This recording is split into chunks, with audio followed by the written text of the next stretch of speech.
Hello everyone, welcome back to my channel. दोस्तों, आज के इस वीडियो में सिर्फ और सिर्फ मैकेनिकल डिप्लोमा के बारे में बात होगा, क्योंकि आप लोगों ने बहुत सारा कमेंट किया हुआ है कि सर डिप्लोमा करने के बाद हमको क्या करना चाहिए, गल्फ़ में उसका जॉब कैसे मिलेगा और उस मतलब कौन से पोजीशन पे हम लोग जा सकते हैं। तो ये वीडियो में मैं सबसे पहले आपको बता दूं कि अगर आपने डिप्लोमा किया हुआ है और किसी ने बीटेक किया हुआ है, तो डिप्लोमा और बीटेक में डिफरेंस जो बेसिकली है कि ये तो एक ग्रेजुएशन हो गया, यानी कि जो लोग बीटेक कर लिए वो एक ग्रेजुएट हो गए, उनके पास एक डिग्री है। जो डिप्लोमा करते हैं उनके पास डिग्री नहीं है, वो आपके पास एक सर्टिफिकेट है। तो कभी भी आप बीटेक तो हायर एजुकेशन हो गया और उससे थोड़ा सा आप लोअर हैं, लेकिन आप भी टेक्निकल बैकग्राउंड से हैं। तो डिप्लोमा करने के बाद मतलब अगर आपको आगे बीटेक नहीं करना है, अब डिप्लोमा करके ही आपको पैसे अर्न करना है, या आपने ऑलरेडी डिप्लोमा किया हुआ है, अब बीटेक करने के पैसे नहीं हैं, तो डिप्लोमा करने वाले भी लोग गल्फ़ कंट्रीज़ में बहुत अच्छे खासे पैसे अर्न करते हैं और पोजीशन लगभग वही आपको मिलता है।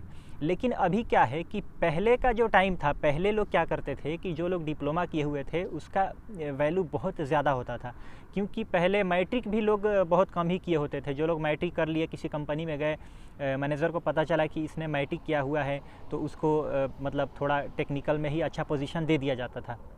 अभी का टाइम में क्या है कि डिप्लोमा जो लोग किए हुए हैं, तो आप भी सेम जैसे इंजीनियर का पोजीशन हो गया। तो आपको करना क्या है कि सबसे पहले आपको अपना फील्ड सेलेक्ट करना है, जिसके लिए ऑलरेडी मैंने वीडियो बना दिया है, तो वो वीडियो आप जा कर के देख लीजिए। मैं डिस्क्रिप्शन में लिंक दे दे रहा हूँ, अगर आपने वो नहीं देखा है। तो आपको जनरली यहाँ पे जो मैकेनिकल का जो फील्ड है, ऑयल एंड गैस हो गया, एमईपी हो गया, एचवीएसी, ये तीन का बहुत ही हाईली स्कोप है। इसके अलावा भी जैसे ऑटोमोबाइल सेक्टर वगैरह हैं, लेकिन उसमें कम है। तो ये तीनों में आपका जो पोजीशन होता है, जैसे ऑयल एंड गैस में जाते हैं तो पाइपिंग सुपरवाइज़र, पाइपिंग फोरमैन, इसमें डिप्लोमा वाले आते हैं। पाइपिंग इंजीनियर में भी डिप्लोमा वाले जाते हैं, लेकिन इसमें क्या है कि एक्सपीरियंस आपको ज़्यादा मांगता है। जैसे वैकेंसी आता है तो कभी कभी पाइपिंग इंजीनियर चाहिए होता है, तो वहाँ पे लिखता है बीटेक प्लस आपका एक्सपीरियंस 5 साल। वहाँ पे क्या होता है कि वहीं पे क्राइटेरिया लिख देता है कि पाइपिंग इंजीनियर चाहिए, एक्सपीरियंस होना चाहिए 10 साल और प्लस डिप्लोमा। तो बस डिफरेंस यहाँ पे क्या हो जा रहा है कि आपके पास डिप्लोमा है तो एक्सपीरियंस थोड़ा ज़्यादा होना चाहिए, और जो लोग बीटेक किए हुए हैं उनके पास एक्सपीरियंस थोड़ा सा कम होना चाहिए। तो ऐसे रिक्वायरमेंट आते हैं। तो जैसे ऑयल एंड गैस में आप piping foreman, piping supervisor, QC inspector में जा सकते हैं। पाइपिंग इंस्पेक्टर यानी क्यूसी इंस्पेक्टर में देखिए, अगर आपने वेल्डिंग क्यूसी का कोर्स किया है तो वेल्डिंग क्यूसी में जा सकते हैं। अगर वेल्डिंग क्यूसी का कोर्स नहीं किया है तो पाइपिंग क्यूसी में, अगर आपका एक्सपीरियंस है तो पाइपिंग क्यूसी में जा सकते हैं।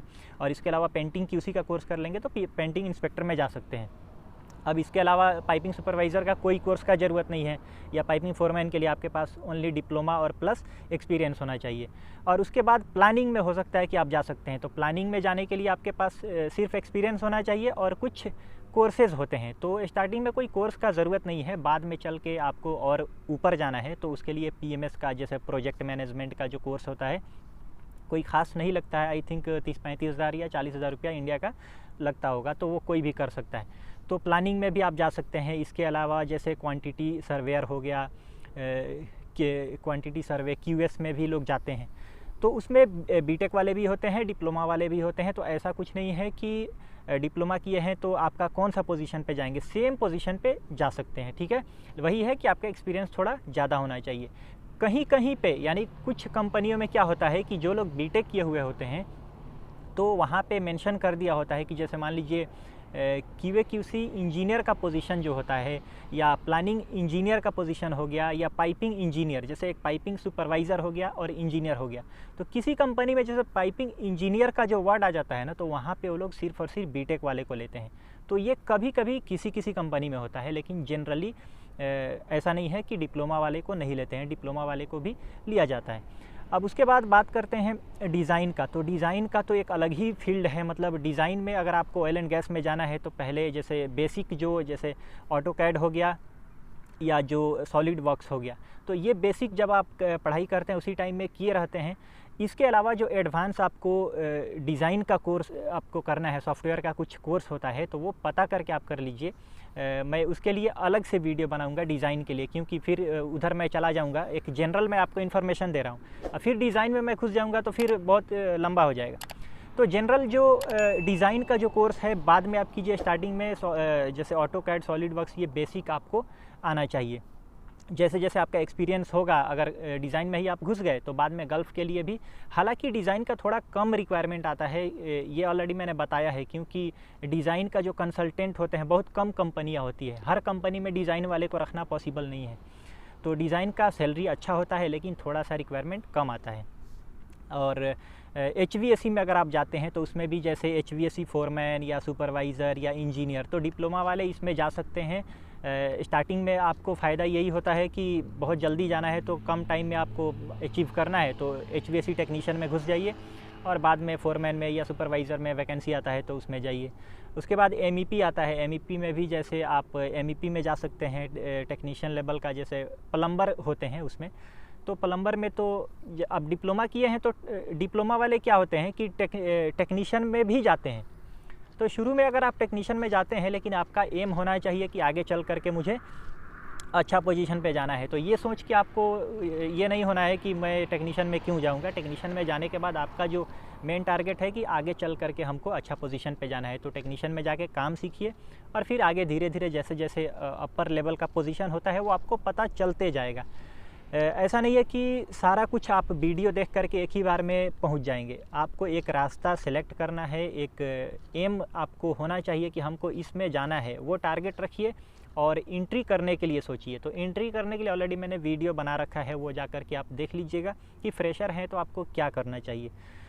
तो दोस्तों, जो लोग डिप्लोमा किए हुए हैं या बीटेक किए हुए हैं, तो इसमें मैं एक और बात इंक्लूड कर दूं कि अगर आप मुंबई, दिल्ली, चेन्नई या हैदराबाद कहीं पे भी गल्फ़ कंट्रीज़ के लिए काम कराने जाते हैं स्टार्टिंग में, जैसे आपका इंडिया का एक्सपीरियंस है और फर्स्ट टाइम गल्फ़ जाना चाहते हैं, तो जैसे बीटेक वाले भी सेम पोजीशन पे अप्लाई करते हैं। जो लोग पाइपिंग फोरमैन हो गया, पाइपिंग सुपरवाइज़र हो गया, क्योंकि शुरू में लोग यही चाहते हैं कि मैं कैसे भी चला जाऊँ, तो नॉलेज कलेक्ट करके जैसे पाइपिंग में काम किया है, चाहे कोई भी उन्होंने काम किया है, लेकिन पाइपिंग फोरमैन का जब पोजीशन का वैकेंसी आता है या पाइपिंग सुपरवाइज़र का, पाइपिंग इंजीनियर का, तो डिप्लोमा और बीटेक दोनों सेम ही पोजीशन के लिए जाते हैं। तो स्टार्टिंग में जो सैलरी है, चाहे डिप्लोमा वाले हों या बीटेक वाले हों, सैलरी एकदम सेम है। जैसे 2500 दिरहम या 3000 दिरहम या 3500 दिरहम, ये नॉर्मल रेंज फ़िलहाल चल रहा है। जब से कोरोना आया है आपको पता है कि थोड़ा सैलरी का रेंज कम है, तो लगभग सेम ही है। HVAC सुपरवाइज़र, HVAC फोरमैन, ऐसा टाइप का जो भी वैकेंसी आता है, जो सिर्फ इंडिया का आपके पास एक्सपीरियंस है, चाहे 5 साल है या 8 साल है या 10 साल, लगभग सैलरी वही है, 2500, 3000, 3500। अच्छा कंपनी है कभी कभी तो 4000 भी मिल जाता है।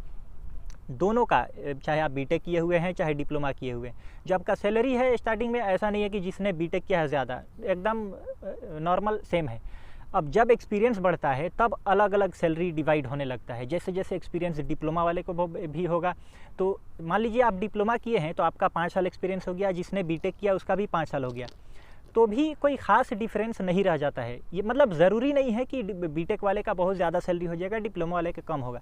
डिप्लोमा वाले को भी अच्छा सैलरी मिलता है, बीटेक वाले को भी अच्छा मिलता है। अब कंपनी बहुत जो ब्रांडेड कंपनी बोल सकते हैं, जैसे पेट्रोफेक हो गया, अब उसमें डिप्लोमा वाले को अगर वो लेंगे ही नहीं, उसमें सिर्फ बीटेक वाले को ही लेंगे, तो वहाँ पे थोड़ा बीटेक वाले को अच्छा सैलरी मिलना चालू हो जाता है। और अच्छी कंपनी मिल गई जिसमें डिप्लोमा वाले को भी लेते हैं तो उसमें भी अच्छा सैलरी मिलता है। तो थोड़ा बहुत डिफरेंस होता है। और कभी कभी सैलरी का तो कोई अच्छी कंपनी मिल गई तो आपको अंदाज़ा ही नहीं है कि बीटेक वाले भी कितना कमा सकते हैं और जो डिप्लोमा वाले हैं वो भी कितना कमा सकते हैं। तो ये ऐसा कोई फिक्स नहीं है, सैलरी दोनों का मतलब अच्छा है। क्योंकि गल्फ़ में जो लोग आते हैं लाख के नीचे तो कोई कमाता नहीं है, ठीक ठाक एक्सपीरियंस हो गया तो लाख के ऊपर ही कमाते हैं। अब जिसका जैसा नसीब है, कोई लाख रुपया कमाता है, कोई 1.5 लाख कमाता है, कोई 2 लाख कमाता है, कमाने वाले 4-4, 5-5 लाख रुपए भी कमाते हैं। हालांकि डिप्लोमा ही किए हुए हैं 5 लाख रुपया छाप रहे हैं और बीटेक ही किए हुए हैं 1 लाख रुपया कमा रहे हैं। तो ऐसा ही है, मतलब ये इसका मतलब ये नहीं है कि बीटेक नहीं करना चाहिए, बीटेक ही बेस्ट है और डिप्लोमा भी जो किए हैं उनके लिए भी कोई आना ये नहीं है कि मैंने डिप्लोमा किया है तो पैसे नहीं कमा पाऊँगा। बस आपके नसीब के ऊपर है और आपके मेहनत के ऊपर है। तो मुझे उम्मीद है कि आपको इस वीडियो से कुछ ना कुछ सीखने को मिला होगा। और अगर आपको कुछ डाउट है तो कमेंट में ही लिखिए। इंस्टाग्राम और फेसबुक पे मेरे पास इतना ज़्यादा मैसेज आ रहे हैं कि रिप्लाई देना पॉसिबल है ही नहीं, क्योंकि इतना सारा हाय हेलो करके मैसेज आ रहा है और एक बार में मान लीजिए मेरे पास 20-25 मैसेज आते हैं, तो उतना मैसेज का रिप्लाई नहीं देने के लिए सॉरी, क्योंकि पॉसिबल ही नहीं है। क्योंकि मैं ड्यूटी करता हूँ और कभी कभी क्या है कि साइट पे चला जाता हूँ, तो साइट पे जाने के बाद बिल्कुल भी टाइम नहीं मिल पाता है। ओके, तो चलिए दोस्तों वीडियो को ख़त्म करते। Okay, thank you very much.